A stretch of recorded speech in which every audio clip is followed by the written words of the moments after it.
Doctor Yunus সরকার আছে বলেই আমি এখানে বসে আজকে বক্তব্য দিতে পারছি। এই জুলাই বিপ্লব হয়েছিল, যার পরিণতিতে ইউনূস সরকার এসেছিল বলেই আমি আমার নির্বাসিত জীবন থেকে দেশে আসতে পেরেছিলাম।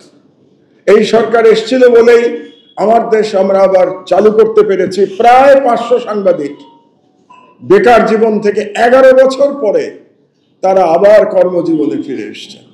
বান্ডেল থাকলে প্রতি সেনমানিতে টাকা বাঁচবে। বিকাশ সেনমানি বান্ডেল কিনে জিতুন প্রতি লেনদেনে। এটা জানা সত্ত্বেও আমরা সরকারের যেগুলো ভুলভ্রান্তি সেগুলোতে ছাড় দিচ্ছি না। এটাই চতুর্থ স্তম্ভের দায়িত্ব, এবং এই দায়িত্বটা পালন করতে পারলে যখন আমরা মাথা উঁচু করে দাঁড়াতে পারবো, আমরা এই তেলবাজি বন্ধ করব, সেটা সরকারের হোক কিংবা শক্তিশালী রাজনৈতিক দলের হোক। তেলবাজি কিন্তু অনেক রকম হয়, শক্তিশালী রাজনৈতিক দলেরও একটা তেলবাজি হয়।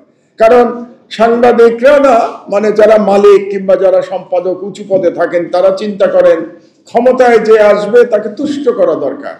এই তুষ্ট করার ইচ্ছাটা যতদিন চতুর্থ স্তম্ভে থাকবে ততদিন আমরা চতুর্থ স্তম্ভ হতে পারবো না। তো এটা গুরুত্বপূর্ণ। কোন রাজনৈতিক দল, কোন সরকার ভ্রুকুটিকে আপনারা পরোয়া করবেন না, এবং আপনারা যখন নির্বাচন করবেন তখন আদর্শ মেনে নির্বাচন করবেন, কোন রাজনৈতিক দলের লেজুর ভিত্তিক নির্বাচন করবেন না। তখনই সাংবাদিকের প্রকৃত স্বাধীনতা আসবে এবং চতুর্থ স্তম্ভ হিসেবে আমরা দাঁড়াতে পারব। দ্বিতীয় কথাটা যেটা আমি বলতে চাই, তাহলে চতুর্থ স্তম্ভ হয়ে উঠতে হলে আমাদেরকে দাবি তোলার আগে আমাদের নিজেদের মাথা উঁচু করে দাঁড়াতে হবে। এবং আমি মনে করি বর্তমান সরকারের সময়কালে, সেই সময়কাল হয়তো আমি ধারণা করছি আর 1 বছর, কারণ ডক্টর ইউনূস বলেছেন যে ডিসেম্বর থেকে জুনের মধ্যে নির্বাচন দেবেন। তো অলরেডি আমরা মে মাসে চলে এসেছি, সুতরাং আমরা 1 বছর মোটামুটি ধরে নিতে পারি। আর এই সরকার, তারপরে রাজনৈতিক সরকার আসবে। এই সরকারের সময়কালে আমাদের সাংবাদিকদের আমাদের একতাবদ্ধভাবে আমাদের স্বাধীনতার জন্য সকল কর্মসূচি, সকল পরিকল্পনা আমাদের প্রণয়ন করতে হবে। সরকারের দিকে তাকিয়ে থাকার দরকার নাই। আমরা যদি এই কাজটা করতে পারি তাহলে আমাদেরকে আর দাবি করতে হবে না যে সংবিধানে চতুর্থ স্তম্ভ করবে। যেই সরকারই আসুক না কেন, তারা সংবিধানে করুক কিংবা না করুক, আমাদেরকে চতুর্থ স্তম্ভের মর্যাদা দেবে। তো এটা আমাদের করতে হবে। আর আরেকটি কথা বলা প্রয়োজন যে আমরা সংস্কারের কথা বলছি, এখানে অনেক সংস্কার, কত সংস্কার কমিটি হয়েছে। আচ্ছা, আপনারা কি চিন্তা করেছেন যে আগামী যে রাজনৈতিক দলের সরকার হবে বা রাজনৈতিক সরকার যেটা আপনারা বলছেন, তারা যদি কোনো সংস্কার না মানে আপনারা কি করবেন?